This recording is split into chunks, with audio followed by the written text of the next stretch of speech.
आप अपने maximum efficiency पे काम करो, ताकि बाद में तकलीफ ना हो कि आपकी रैंक 98 आ गई, आप सोचते कि भाई 1 घंटा और पढ़ लेता तो अंडर 50 होता। जिंदगी में सिर्फ और सिर्फ आपका जो साथ देगा वो आपका ब्रेन और नॉलेज है। एक दिन में कितने घंटे होते हैं आपके लिए, बिल गेट्स के लिए, मार्क ज़करबर्ग के लिए, इलॉन मस्क के लिए, सबके लिए एक दिन में 24 घंटे होते हैं। अब उस 24 घंटे में से आप वो काम करना पसंद करोगे जिससे आपका गोल सेट होगा, या आप वो काम करना पसंद करोगे जिससे आपको कुछ नहीं मिलेगा। Hi everyone, welcome to Genic education. तो इस वीडियो में मैं आपको बताने वाला हूँ कि कितना घंटा हर दिन पढ़ना चाहिए गेट एंड ईएससी या किसी भी कम्पिटिटिव एग्जाम की अगर आप तैयारी कर रहे हो तो। देखो सिंपल सी बात है, अगर आप किसी भी रैंकर से पूछोगे कि भैया आप कितने घंटे पढ़े हो, तो कोई रैंकर बोलेगा कि मैं 8 से 10 घंटा पढ़ता था, कोई 6 घंटा, कोई 4 घंटा, कोई 2 घंटा पढ़ के भी निकाल लिया। तो क्या आप उनको टाइम के बेसिस पे फॉलो करना चाहोगे? I don't think so. अगर आप ऐसा कर रहे हो तो आप कहीं ना कहीं गलत डायरेक्शन में जा रहे हो। देखो जिनको 2 घंटा लगा है ना, वो हो सकता है 4 साल अपने ग्रेजुएशन में बहुत ही एफर्ट अच्छे से लगाए हों, बहुत ज़्यादा मेहनत किए हों, ताकि गेट एग्ज़ाम के लिए दो घंटा भी अगर पर डे चला तो आराम से निकाल सकते हैं। कोई 4 घंटा अगर बोल रहा है तो थोड़ा बहुत एवरेज रखा, कोई 6 घंटा बोल रहा है, 8 घंटा बोल रहा है, 10 घंटा बोल रहा है, दैट मीन्स कि वो पूरा अलग से टाइम निकाला गेट एग्ज़ाम के लिए, क्योंकि वो सही से ग्रेजुएशन में नहीं पढ़ा है। तो कभी भी किसी भी रैंकर को या किसी भी जो भी कम्पिटिटिव एग्जाम निकाले उनको टाइम के बेसिस पे आप फॉलो मत करो, उनके प्लानिंग के बेसिस पे जरूर फॉलो करो कि उनका प्लानिंग क्या था, किस तरह से वो टैकल किए थे, रिवीजन कैसे किए थे, टेस्ट सीरीज कैसे दिए थे, ये सब पे आप बात करो। लेकिन कितना घंटा पढ़ना चाहिए ये जो है ना, ये इसका कोई एग्जैक्ट आंसर नहीं है कि आपको मैं बोल दूँ 6 घंटा पढ़ लो। मेरा जो इसका आंसर होगा वो आंसर ये होगा कि आप मुझे बस उससे पहले एक चीज़ बताओ कि एक दिन में कितने घंटे होते हैं आपके लिए, बिल गेट्स के लिए, मार्क ज़करबर्ग के लिए, इलॉन मस्क के लिए, सबके लिए एक दिन में 24 घंटे होते हैं। अब उस 24 घंटे में से आप वो काम करना पसंद करोगे जिससे आपका गोल सेट होगा, या आप वो काम करना पसंद करोगे जिससे आपको कुछ नहीं मिलेगा। वो एक टाइम निकल जाएगा जिस तरह से हैंग आउट करके, चिट चैट करके, बातें करके निकल जाती है, उस तरह से आप खुद अपने आप से पूछो, आपको खुद आंसर मिल जाएगा। ध्यान से सुनना, बहुत ही इंपॉर्टेंट बात बता रहा हूँ। कभी भी अगर आपको कोई भी चीज़ टारगेट अचीव करनी है, किसी भी काइंड ऑफ टारगेट हो सकता है, चाहे वो कम्पिटिटिव एग्जाम हो सकता है या कुछ भी हो सकता है, अगर आपको अचीव करना है तो उसके लिए टाइम के बेसिस पे मत करो, उस काम के बेसिस पर करो कि वर्क कितना है। Work is like for you syllabus. Syllabus हमारा कितना है, सिलेबस, इस सिलेबस को करने में हमें कितना दिन लग जाएगा, उसके बेसिस पे आप पर डे का टाइम निकालो, और आपका क्या इनिशियल कंडीशन है, आप कितना अच्छा से जानते हो चीज़ों को, उसके बेसिस पे भी आपको टाइम निकालना चाहिए। ऐसा दिमाग में बिल्कुल मत रखना कि 6 घंटा पढ़ेंगे तो हो जाएगा, 8 घंटा पढ़ेंगे तो हो जाएगा।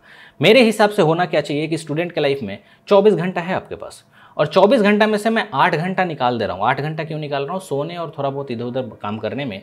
तो आप देखो आपके पास जो भी बचता है टाइम, 16 घंटा जो बच रहा है, वो पूरा का पूरा 16 घंटा जो है वो आपको स्टडी में देना चाहिए।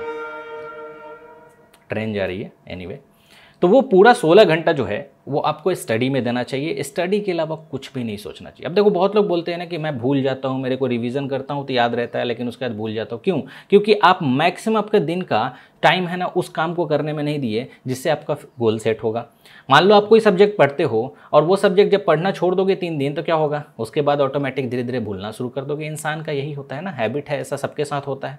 तो इसके पॉइंट ऑफ व्यू से अगर ये ना भूले, इलेक्ट्रिकल इंजीनियरिंग या फिर आप जो भी ग्रेजुएट होने जा रहे हो या होने वाले हो जिस भी फील्ड में, उसको ना भूले। उसके लिए क्या करना होगा?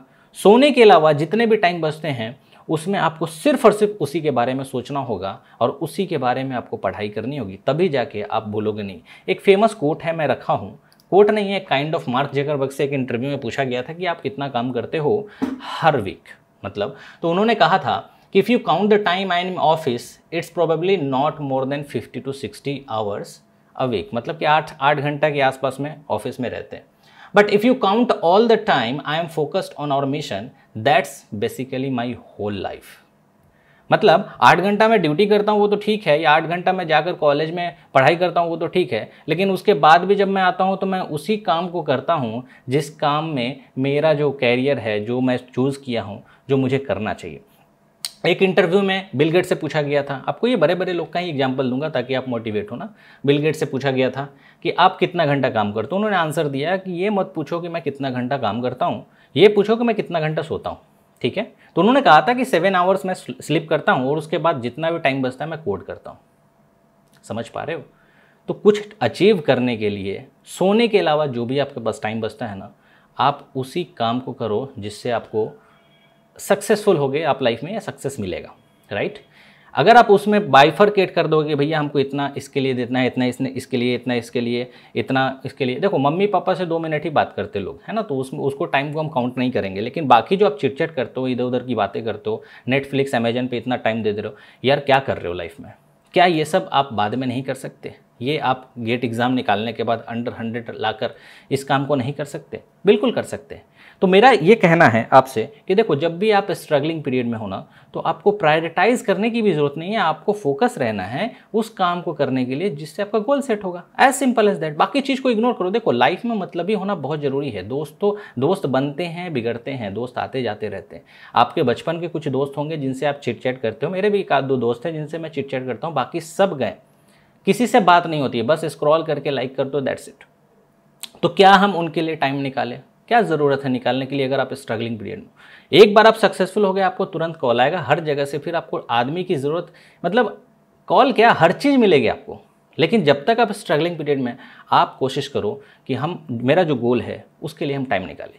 तो एट द एंड मैं यही कहना चाहूँगा कि जिनके दिमाग में भी ये रहता है ना कि how many hours a day, मेरे हिसाब से इसका एग्जैक्ट आंसर यही है कि सोने के अलावा जितना टाइम होता है ना, उस टाइम को आप टोटल उसी पे दो जिससे आपका करियर सेट होगा। बस इसके अलावा जो लोग भी बोलते 4 घंटा, 6 घंटा, 10 घंटा ना, ये सब बेवकूफ़ी वाली बात है। आप अपने मैक्सिमम एफिशिएंसी पे काम करो ताकि बाद में तकलीफ ना हो कि आपकी रैंक 98 आ गई, आप सोचते कि भाई 1 घंटा और पढ़ लेता तो अंडर 50 होता, समझ में आ रहा है, या अंडर 10 होता। तो वो अफसोस कब नहीं होगा? जब आप मैक्सिमम एफिशिएंसी पे काम करोगे। आप अपना दिन का मैक्सिमम दो, हर दिन मैक्सिमम दो। किस काम को करने के लिए? जिससे आपको लाइफ में आप अचीव कर लोगे अपने गोल को। देखो कोई साथ नहीं देता, टू बी वेरी फ्रैंक, आप देखना कोई भी साथ नहीं देता है ज़िंदगी में। सिर्फ और सिर्फ आपका जो साथ देगा वो आपका ब्रेन और नॉलेज है, ठीक है?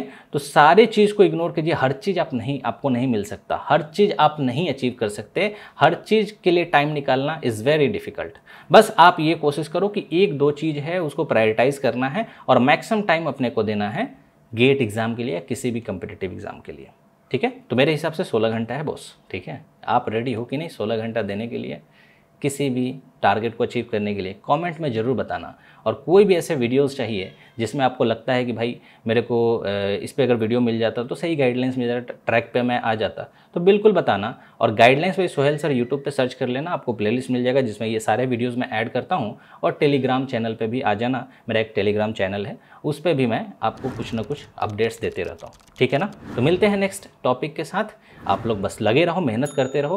अब आपको क्लियर हो गया होगा how many hours a day is can't be calculated. आप बस ये ध्यान रखो कि 24 घंटा में से हमको मैक्सिमम जो देना है उस काम को करने में देना है जिससे हमारा कैरियर डिसाइड होगा, जिससे हमको सक्सेस मिलेगा। Sohail Ansari this side, next lecture में मिलते हैं। Thank you so much.